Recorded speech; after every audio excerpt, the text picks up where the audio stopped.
Oh, good evening sa inyong lahat. Ano na naman kaya yung ulam? Ngayong tag-ulan, masarap nga magtuyo-tuyo. Dahil nga sa kumain naman kami ng tuyo kagabi, kaya binabalak ko nga mag-ulam ng kangkong. Oh, ayun na nga, habang papunta nga ako sa palengke, nagpicture-picture muna ako dito. Dahil nga high tide, napakaganda i-video. Pagkatapos niyan, heto nga pala yung aking kangkong na pinitas nga sa gitna ng Boracay. Paano ba naman kasi, palutang-lutang lang. At saka dinaan-daanan lang, kaya ayun, kinuha ko na. Charot lang. Oh, binili ko nga pala yung kangkong na halagang 50 pesos. Tapos, binili ko nga pala yung baboy na halagang 250 pesos. Ay, naku, embes sana makatipid ako kasi nga kangkong, wala din, 300 pesos. Nang bumili din ako na 1 kilong baboy. Paano ba naman tayo makakaipon ngayon? Ulam pa lang, wala na. Kahit na sabihin mo pang gulay yan, wala, mahal din. Ganito nga yung panahon ngayon. Kaya naman sa panahon ngayon, napakabilis talaga maglaho ang pera na parang bula. Tapos, kung may asawa pa kayo, hahanapin pa kung nasaan yung pera, saan mo pinagdadala. Ay nako, buti na lang at wala nga akong asawa. Walang naghahanap kung saan mo pinagdadala ang pera dahil ang hirap explain, ang mahal nga ang bilihin. Kapag single mom ka, go where you want, everywhere, and live every day. Ano daw? Charot lang, syempre, napakaganda din yung may nagalambing sa'yo. Pag galit ka, sinusuyo ka. Uy, nasaan na kayo? Kapag wala talaga, wala, suyuin mo na lang yung sarili mo. So, ayun na nga, tinanggal-tanggal ko na nga yung mga dahon. Dahil sa, heto nga yung ihuhuli natin sa pagluluto dahil napakabilis nga lang yan maluto. Aputain kayang kumanon. At nga, pag lut-lutuwak, talaga napakasikip. Kailangan mo talagang bumuka. So, wag ka mga madami itong kusina ko na to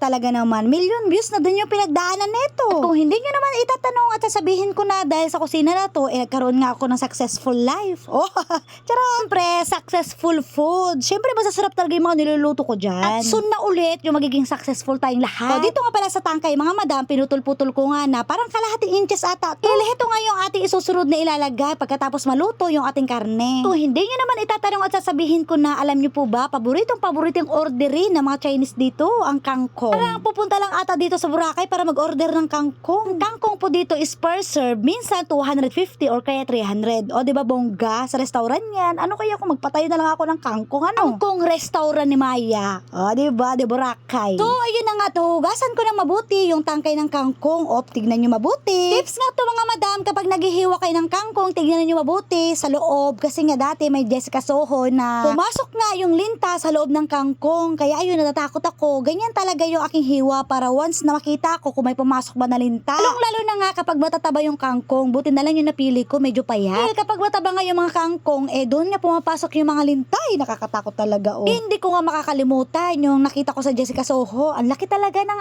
linta, kadiri. Tapos kapag hindi mo pa nakita, yari na. Baka yung linta, masipsip na lahat ng dugo mo. Yun na nga, pagkatapos ang lahat, igigisa ko na nga pala yung bawang, sibuyas, halo-haluin, katulad ng paghahalo sa'yo ng mga ibang tao. Ay, charot. Naikot-ikot ka, pero hindi mo alam mo yung totoo. Ay, charot ulit.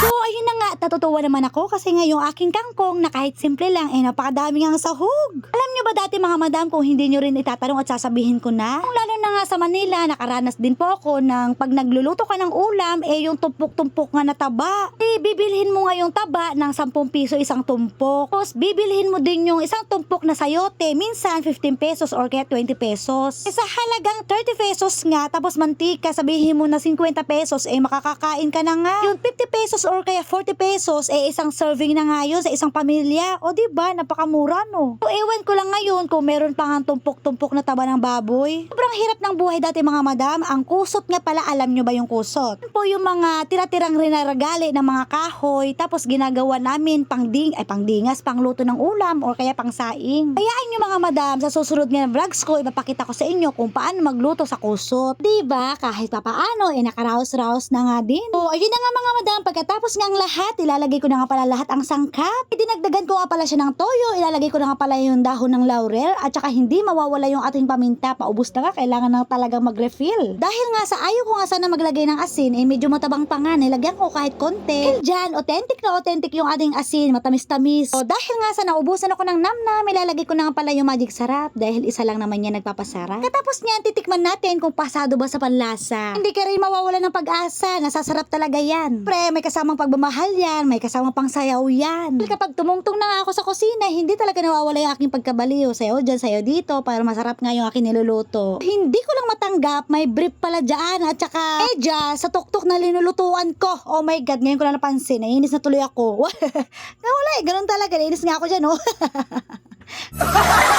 So, ayun na nga mga madam, hanggang dito lang yung aking luto serye. At heto nga pala yung finished product ng kangkong na hindi tinipid. Papa-only rice ka nga talaga. Dahil hindi din tinipid sa oyster sauce, sa lahat nga, pati pagmamahal na, pati kasama, umaapaw pa nga. So, ayun na nga mga madam, kung nagustuhan nyo naman yung aking vlog, huwag na kayo mag-isip ng 10 meters para mag-follow and comment and share. Thank you!